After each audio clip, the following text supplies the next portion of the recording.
হয়েছে কেউ কি আবার রেকর্ডিং আচ্ছা আবার স্টার্ট করছে পি অফ কে থেকে পি অফ কে প্লাস মানে যেতে হবে এমন কিন্তু না তোমার এই আর্গুমেন্টটা আসলে অনেক ফ্লেক্সিবল ওকে আবার অনেক ক্ষেত্রে মনে করো এরকম কিছু হচ্ছে এটা একটু ভালো মতো খেয়াল করো মনে করো তোমাকে সবগুলা পূর্ণ সংখ্যার জন্য সত্যি প্রমাণ করতে বলছে সব ধরনের পূর্ণ সংখ্যার জন্য এখন নর্মাল ইন্ডাকশন কি বলে নর্মাল ইন্ডাকশন বলে যে পি অফ কে থেকে পি অফ কে প্লাস মানে তোমাকে যাইতে হবে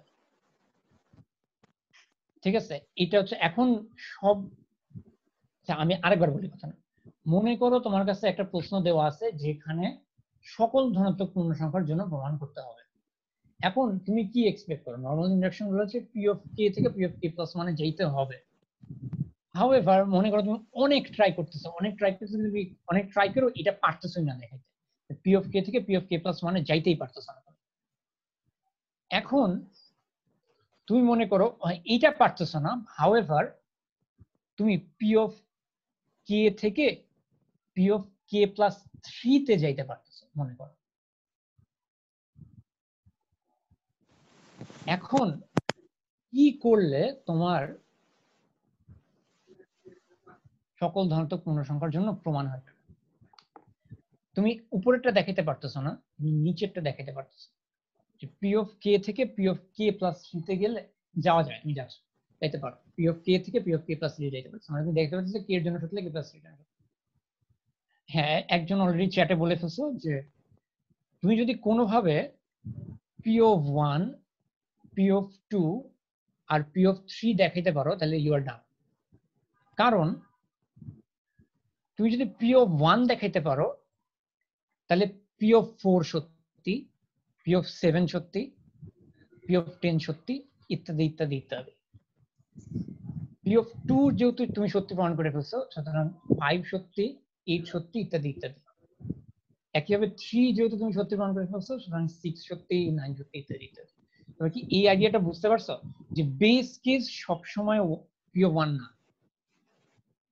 base case multiple base case হইতে পারে মানে এইটার ক্ষেত্রে তোমাকে যখন বলছে সকল ধনাত্মক পূর্ণ সংখ্যার জন্য প্রমাণ করতে হবে তুমি কে থেকে কে প্লাস মানে যাইতে পারতেছো না তুমি কে থেকে কে প্লাস 3 তে যাইতে পারতেছো সেক্ষেত্রে তোমার বেস কেস হবে তিনটা তুমি পি অফ 1 দেখাও পি অফ 2 দেখাও পি অফ 3 দেখাবা আচ্ছা আমি আরেকটু কমপ্লিকেট করে আমি জাস্ট তোমাদের আন্ডারস্ট্যান্ডিং চেক করতে চাই মনে করো তোমাকে আবারও সব ধনাত্মক পূর্ণ সংখ্যার জন্য একটা জিনিস দেখাইতে হবে তুমি পি অফ কে থেকে পি অফ কে প্লাস 4 এ যাইতে পারতেছো এবং তুমি তোমার যে প্রমাণটা আছে এইটা সব কে এর জন্য কাজ করে না খালি k greater than or equal to 7 এর জন্য কাজ করে ঠিক আছে ইন দিস কেস তোমার বেস কেস কি কি হবে সবাই একটু খেয়াল করো তুমি কে থেকে কে প্লাস 4 এ যেতে পারতেছো এবং এই প্রমাণটা খালি k greater than equal to 7 এর জন্য কাজ করে তোমাকে যদি সকল ধনাত্মক পূর্ণ সংখ্যার জন্য প্রমাণ করতে হয় তোমাকে কি কি বেস কেস দেখাইতে হবে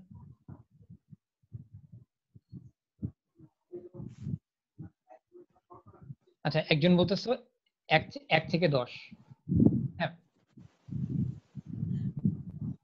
1 থেকে 10 সবাই কি বুঝতে পারছো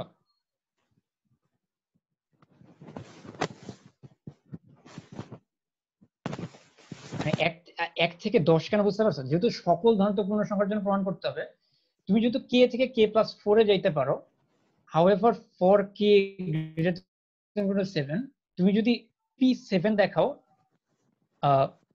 p8 দেখাও p9 দেখাও আর p10 দেখাও তাহলে তুমি আসলে 7 এর চেয়ে বড় সবার জন্য হয়ে যাবে কারণ 7 এর জন্য সত্যি এই কারণে 11 এর জন্য সত্যি 11 এর জন্য সত্যি এই কারণে 15 এর জন্য সত্যি and so on and so forth 8 এর জন্য সত্যি এই কারণে 12 এর জন্য সত্যি এই জন্য 16 এর জন্য সত্যি 9 এর জন্য সত্যি এই কারণে 13 and so on and so forth 10 এর জন্য সত্যি এই কারণে 14 18 etc তাহলে তুমি p7 p8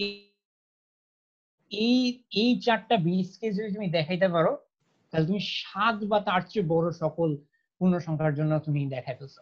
হাউএভার তোমার কোশ্চেনে বলছে হচ্ছে সবগুলা ধনাত্মক পূর্ণ সংখ্যার জন্য দেখাইতে হবে, তার মানে তোমার এখনো 1 থেকে 6 এর জন্য সত্যি কি না এটা চেক করতে হবে। তাহলে এইগুলো তাহলে P(1) থেকে P(6) ও ইনক্লুড করতে হবে। হ্যাঁ আচ্ছা, একজন বলছে can you write a little bit left of the board. আমি আসলে বুঝতে পারছি যে মানে প্রথম দিকে আমি ঠিক করতেছিলাম, কিন্তু পরের দিকে মানে নিজে খেয়াল না করে নি আর বেশি ডানে চলে গেছে। সবাই কি এটা বুঝতে পারছো যে এখানে বেস কেস আছে 10টা? সবাই এটা বুঝতে পারছো কিন্তু বলো, কারণ এই ফ্লেক্সিবিলিটি একটু দরকার ইন্ডাকশনের প্রুফের আইডিয়াতে। মানে তুমি P(1), P(2), P(3), P(4) up to P(10) তুমি এক্সপ্লিসিটলি আলাদাভাবে প্রমাণ করে দেখাবা। এটা খুব একটা ভালো প্রবলেম হবে না, এবং you would probably not enjoy this. মানে তুমি খুব আনন্দের সাথে 10টা কেস দেখাবা না, বাট যদি তোমাকে দেখানোর প্রয়োজন হয় তোমাকে দেখাইতে হবে। তুমি 10টা বেস কেস দেখাবা এবং একটা ইন্ডাকটিভ স্টেপ দেখাবা ফ্রম P(k), তাইলে তোমার সকল ধনাত্মক পূর্ণ সংখ্যার জন্য হয়ে যাবে।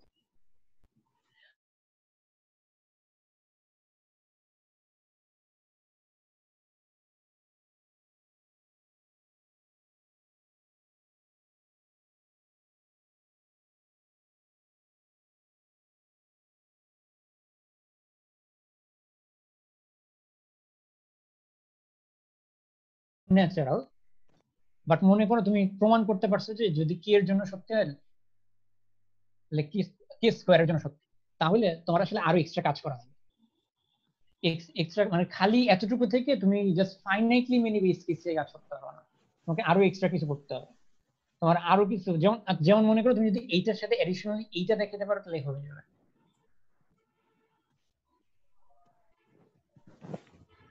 মনে করো তুমি P(k) থেকে কে স্কোয়ারে যাইতে পারছো এবং এইটা দেখাতে পারছো যে P(k) থেকে K-1 যাওয়া যায়, তাইলে তাইলে কাজ করবে। এটা একটু কমপ্লিকেটেড ইন্ডাকটিভ আর্গুমেন্ট। সবাই দেখো তো এটা বুঝতেছো কিনা যে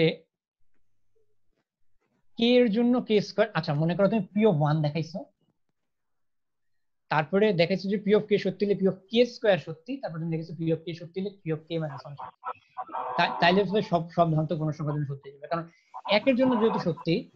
আচ্ছা সরি, না না না না, এটাও কাজ করবে না। সরি এটা কাজ করবে না। তোমার P(1), P(2) লাগবে আই বিলিভ। হ্যাঁ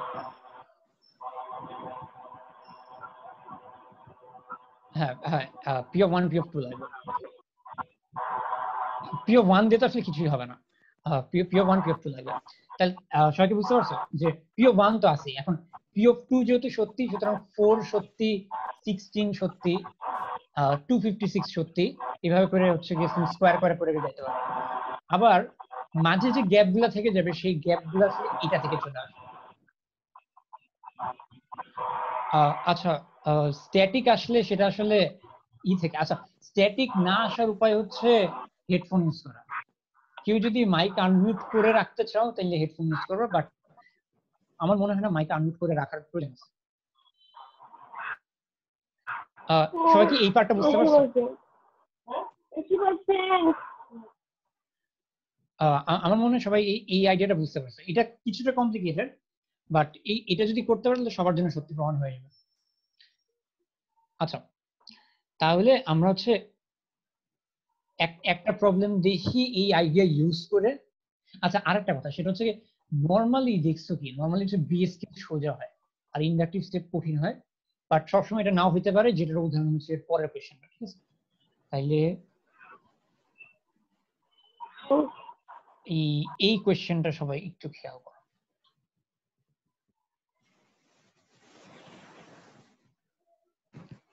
সবাই কি কোয়েশ্চেন দেখতে পাচ্ছ?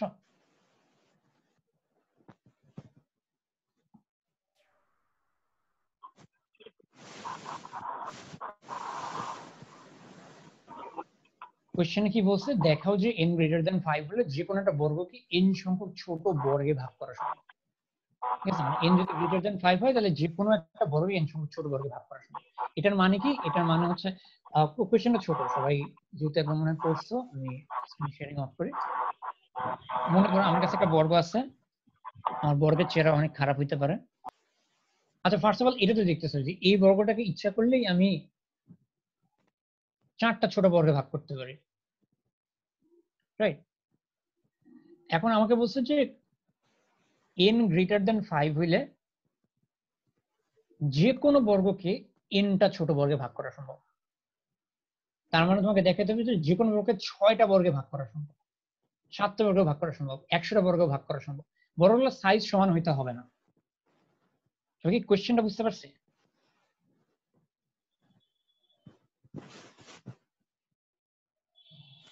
কোশ্চেন বুঝতে পারলে একটু বলো যে কোশ্চেন বুঝছি। এটা আমাদের লাস্টের আগের প্রবলেম, আমি আর বেশিক্ষণ রাখতেছি না। আমি মাঝখান থেকে অনেক ম্যাটেরিয়াল কমাইছি। কেউ কিছু বলেন না কেন?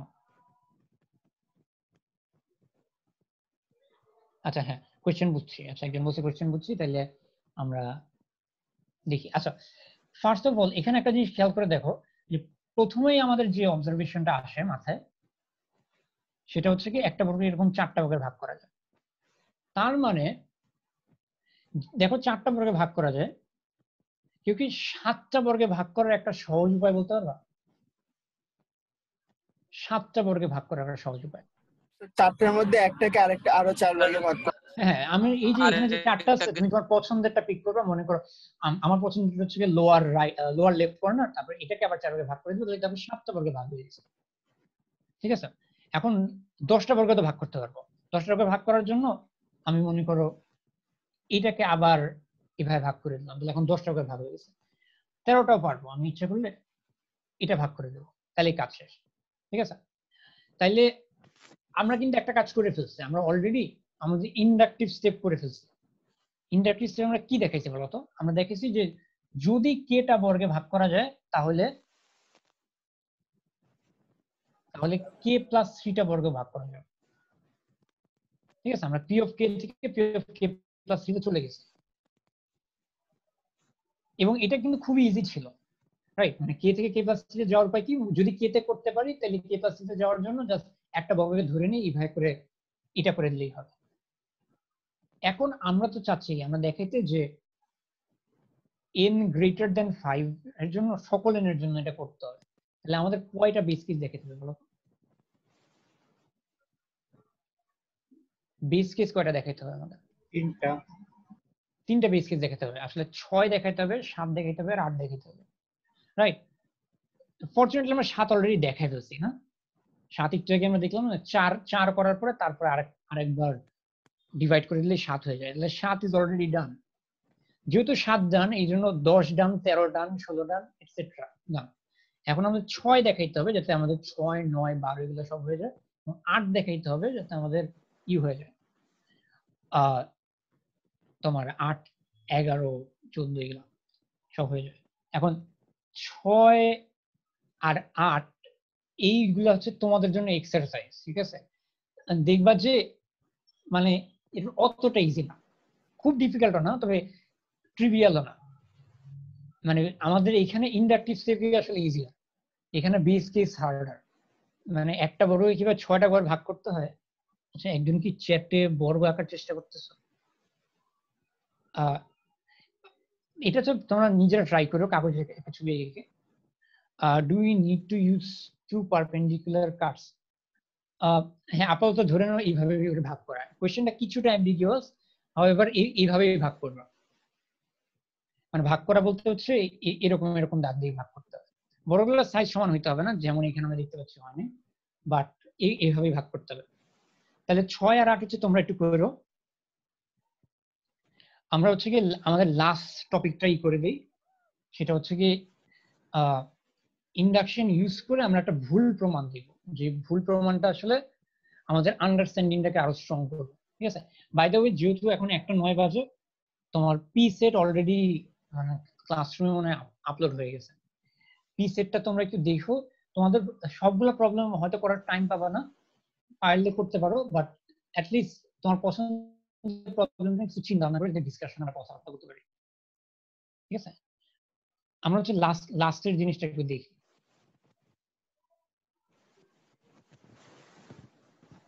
লাস্টে হচ্ছে আমরা একটা ভুল প্রমাণ দেখব, এটা হচ্ছে এইটা। মানে আমাদেরকে প্রমাণ করতে হবে কোট আনকোট যে যদি কোনো একটা ক্লাসে একজন শিক্ষার্থী থাকে যে গণিত ভালোবাসে, তাহলে সেই ক্লাসের সবাই গণিত ভালোবাসে। ওকে, এটা তো অবভিয়াসলি সত্যি না, রাইট? কারণ আমরা তো অলরেডি জানি যে এরকম ক্লাস এক্সিস্ট করে যে ক্লাসে একজন আছে যে গণিত ভালোবাসে কিন্তু সবাই গণিত ভালোবাসে না। বাট আমরা অ্যাপারেন্টলি ইন্ডাকশনে দেখাবো যেটা সত্যি। আমাদের কাজ হচ্ছে কি বোঝা যে এখানে ভুলটা কোন জায়গায়। ওকে, এটা বেশ ভালো একটা এক্সারসাইজ, কারণ এটা দিয়ে আসলে বোঝা যাবে, মানে আন্ডারস্ট্যান্ডিংটা, ইন্ডাকশন আন্ডারস্ট্যান্ডিং বোঝা যাবে। সবাই কি কোয়েশ্চেনটা বুঝতে পারতেছো, যেটাকে আমরা কোট আনকোট প্রমাণ করতে চাই? আচ্ছা, একজন জিজ্ঞেস করতেছে যে how can we prove this. আচ্ছা, দেখো আমরা ইন্ডাকশন দিয়ে প্রমাণ করি। আমাদের প্রমাণ করতে হবে কি, আমাদের প্রমাণ করতে হবে যে কোনো একটা ক্লাসে যদি একজন থাকে যে গণিত ভালোবাসে, তাহলে সেই ক্লাসের সবাই গণিত ভালোবাসে। আমরা ইন্ডাকশন অ্যাপ্লাই করব, কিসের উপর ইন্ডাকশন অ্যাপ্লাই করব?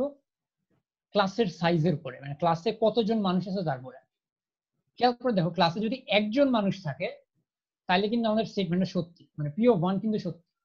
কারণ ক্লাসে যদি একজন মানুষ থাকে, আমরা কি বলছি যে ওই ক্লাসে একজন মানুষ আছে যে গণিত ভালোবাসে। যদি ক্লাসে একজনই মানুষ থাকে তাহলে সেই তো গণিত ভালোবাসে, সুতরাং সবাই গণিত ভালোবাসে। সেই সবাই মানে আসলে সেই একজনই। সবাই কি এটা বুঝতে পারছো যে পি অফ ওয়ান যে সত্যি? আমি পি অফ ওয়ানের আর্গুমেন্ট আরেকবার বলি। আমরা প্রমাণ করতে চাই যে কোনো একটা ক্লাসে যদি একজন থাকে যে গণিত ভালোবাসে, তাহলে সেই ক্লাসে সবাই গণিত ভালোবাসে। এখন তুমি হচ্ছে কোন একটা ক্লাসের কথা চিন্তা করো যে ক্লাসে একজন আছে এবং একজন আছে যে গণিত ভালোবাসে, তাহলে সেই ক্লাসের সবাই গণিত ভালোবাসে, কারণ সেই ক্লাসে আছেই একজন এবং সে গণিত ভালোবাসে। তাহলে এটা হচ্ছে কি আমাদের বেস কেস।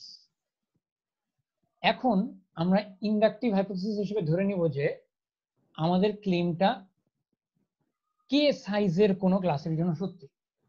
মানে কোনো একটা ক্লাসে যদি কে জন থাকে এবং সেই ক্লাসে যদি একজন থাকে যে গণিত ভালোবাসে, তাহলে সেই ক্লাসের সবাই গণিত ভালোবাসে। এখন কে প্লাস ওয়ান সাইজের একটা ক্লাস না।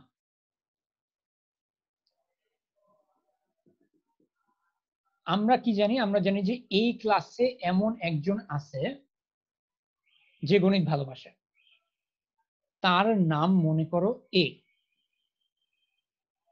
এখন এ বাদে ওই ক্লাসের যে কোনো একজনকে নাও বি এবং তাকে ক্লাস থেকে বের করে দাও। বুঝতে পারছো? এ হচ্ছে কি ওই ক্লাসের সেই একজন যে গণিত ভালোবাসে। বি এ বাদে অন্য কেউ একজন ওই ক্লাসে, বি কে ক্লাস থেকে বের করে দাও। এখন তোমার কাছে ক্লাসে কি আছে? ক্লাসে এখন তোমার কে জন মানুষ আছে, যাদের মধ্যে একজন আছে যে গণিত ভালোবাসে। কে আছে? এ আছে। সুতরাং আমাদের ইন্ডাকটিভ হাইপোথিসিস কি বলে? আমাদের ইন্ডাকটিভ হাইপোথিসিস বলে হচ্ছে কি এই কে জনের সবাই গণিত ভালোবাসে। এখন যে বি কে বাইরে বের করে দিছো তাকে ভিতরে ঢুকে আনো ক্লাসের এবং এ কে বাইরে বের করে দাও। এখন দেখো কি হবে। যেহেতু এ ইউজ করে আমি ওই কে জনের সবাইকে গণিত ভালোবাসায় ফেলছি, এ কে বাইরে বের করে ফেলার পরও ওখানে হচ্ছে কি গণিত ভালোবাসা মানুষ থাকবে এবং তারপরে বি কে ঢুকাই দিল, বিও গণিত ভালোবাসবে। সুতরাং আসলে সবাই গণিত ভালোবাসে।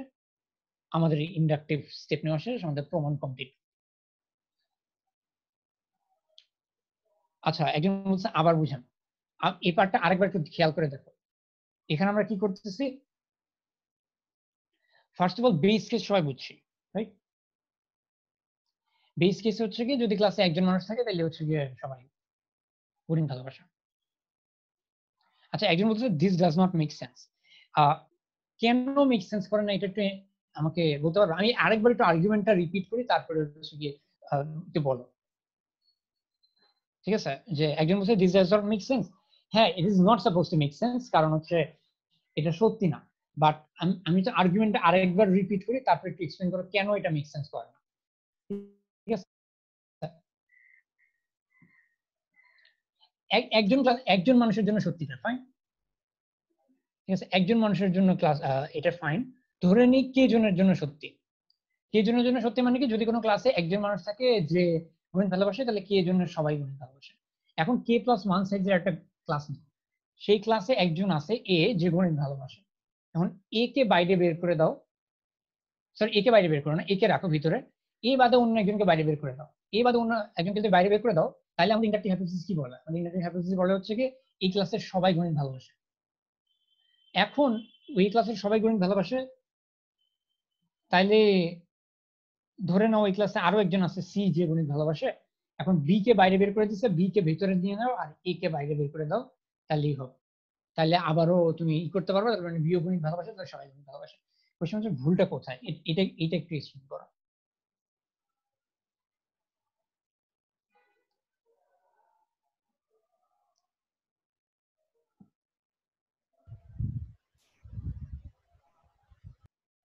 আচ্ছা, একজন বলছে সি যে আছে তার প্রমাণ কি? আচ্ছা, একজন বলছে I thought I understood but now I don't. আচ্ছা, আইডিয়াটা হচ্ছে, শোনো, মানে এখানে অনেকে মেইন আইডিয়াটা ধরতে পারছে না, সেটা হচ্ছে কি তোমার আসলে সি সি যে আছে তোমার, হ্যাঁ তোমার আসলে জিনিসটা তুমি আসলে দেখাইছো যে পি অফ ওয়ান সত্যি, তুমি দেখাইছো যে পি অফ কে সত্যি হইলে P of k plus one সত্যি। হাউএভার এই যে যে প্রমাণটা দেখাইছো, এইটা আসলে k greater than or equal to 2 এর জন্য কাজ করে। এই প্রমাণটা আসলে অন্য মানে ইসের জন্য কাজ করে না। মানে কে যদি 1 হয়, তাহলে আসলে পি অফ ওয়ান থেকে পি অফ টু তে যাওয়া যায় না। কারণ পি অফ ওয়ান থেকে পি অফ টু তে কেন যাওয়া যায় না? কারণ আমি মনে আছে তুমি হচ্ছে কি একজনকে বের করে দিয়েছিলা ক্লাস থেকে। তুমি খেয়াল করে দেখো যে যদি কে এর ভ্যালু 1 হয় আর কে প্লাস ওয়ান এর ভ্যালু যদি 2 হয়, তাহলে বের করে দেওয়ার মতো কোনো মানুষ নেই।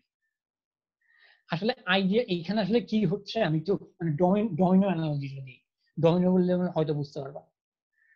এইখানে আসলে আমাদের যে ডমিনো গুলো আছে, ডমিনো হচ্ছে এরকম যে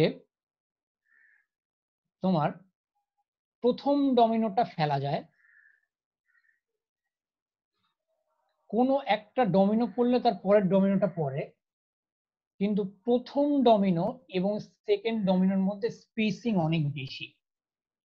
প্রথম ডমিনো এবং সেকেন্ড ডমিনোর মধ্যে স্পেসিং অনেক বেশি, কিন্তু বাকি ডমিনো গুলোর মধ্যে স্পেসিং নরমাল। ঠিক আছে, তার মানে 3 নাম্বার ডমিনোটা ফেলতে পারলে 4 নাম্বার ডমিনোটা পড়বে, 4 নাম্বার ডমিনোটা ফেলতে পারলে 5 নাম্বার ডমিনোটা পড়বে, 2 নাম্বার ডমিনোটা ফেলতে পারলে 3 নাম্বার ডমিনোটা পড়বে। হাউএভার 1 নাম্বার ডমিনোটা পড়লে যে 2 নাম্বার ডমিনোটা পড়বে তার কোনো গ্যারান্টি নাই, কারণ 1 আর 2 এর মধ্যে অনেক বেশি গ্যাপ। ইনফ্যাক্ট তোমার 2, 3, 4, 5 এই ডমিনো গুলো সবগুলো আসলে আঠা দিয়ে মাটি সারা লাগানো। ঠিক আছে, সবাই কি এইটা বুঝতে পারছো যে তুমি যে ইন্ডাকটিভ স্টেপের প্রমাণটা দেখাইছো, তুমি যে এই পি অফ কে সত্যি হলে P of k plus one সত্যি দেখাইছো, এইটা does not work for all K, it only works for K greater than or equal to 2। যেহেতু it only works for k greater than or equal to 2, you need two base cases to prove that this holds for all positive integers n. You have only proved this true for p equals for n equals to 1. তার মানে তুমি হচ্ছে কি n সমান সমান 1 এর জন্য সত্যি প্রমাণ করছো, তারপরে তুমি প্রমাণ করছো যে k greater than or equal to 2 এর জন্য p of k সত্যি হইলে p of k plus 1 সত্যি। কিন্তু এতে তো কোনো লাভ নাই। তুমি বলতেছো প্রথম ডমিনোটা ফেলা যায় এবং তুমি বলতেছো সেকেন্ড ডমিনোটা থেকে তারপরের ডমিনো গুলোর জন্য কোনো একটা ডমিনো পড়লে তারপরের ডমিনোটা পড়ে, তাহলে তো কোনো লাভ হইলো না। প্রথম ডমিনোটা ফেলা যায়, কিন্তু প্রথম ডমিনোটা পড়লে সেকেন্ডটা পড়বে তার কোনো গ্যারান্টি নাই। সবাই কি এটা বুঝতে পারছো? No, আচ্ছা একজন I need the proof. I need. আচ্ছা একজন I জিজ্ঞেস করছে need to hear the I proof. need to hear the proof not how it works, ঠিক আছে? আচ্ছা মানে আচ্ছা প্রুফটা কিভাবে কাজ করে, আমি এক কাজ করি, আমি প্রুফের একটা দেখাই, মানে স্ক্রিনশট দেই, তোমরা সবাই একবার একটু রিডিং করে নাও, তারপর দেখো এটা মেক সেন্স করে কিনা, ঠিক আছে? কারণ এটাই আমাদের লাস্ট জিনিস, আজকে ক্লাসে আর কিছু নাই আমাদের।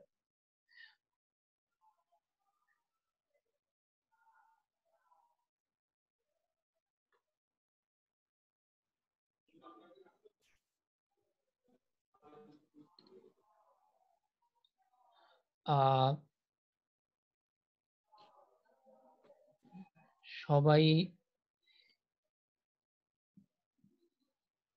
একটু দেখো তো, এটা দেখতে পাচ্ছ না?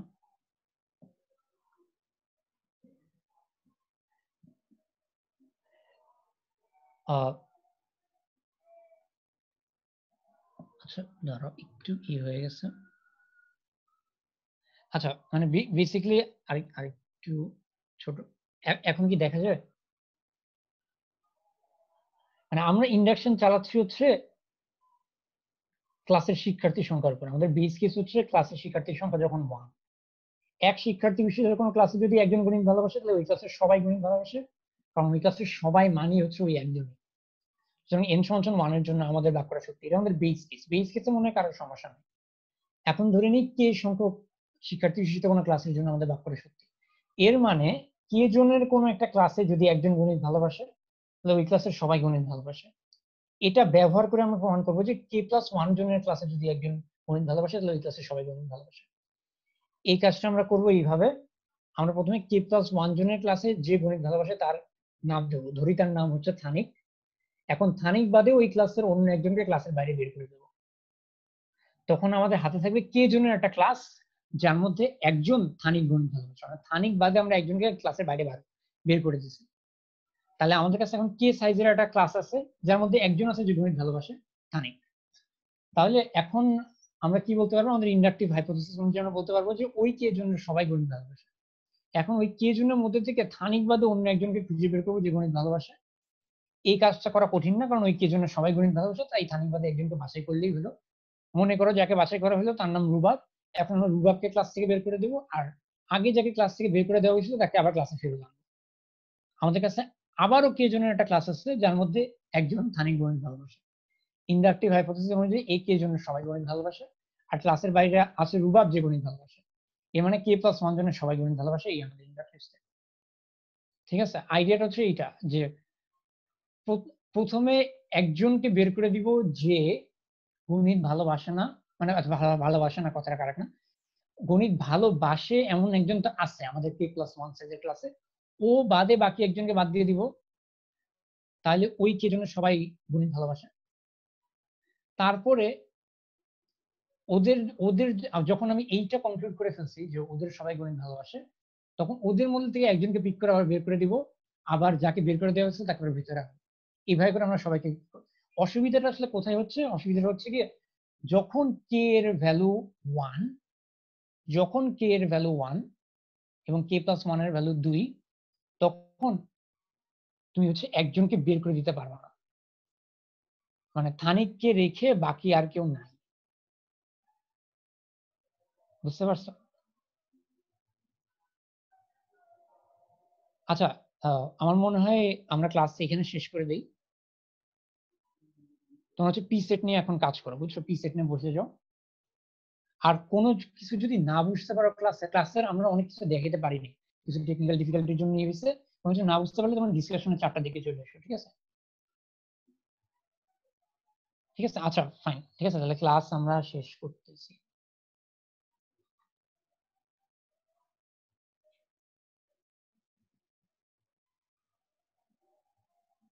আচ্ছা পি সেট দেখো সবাই, পি সেট হচ্ছে ক্লাসরুমে আছে।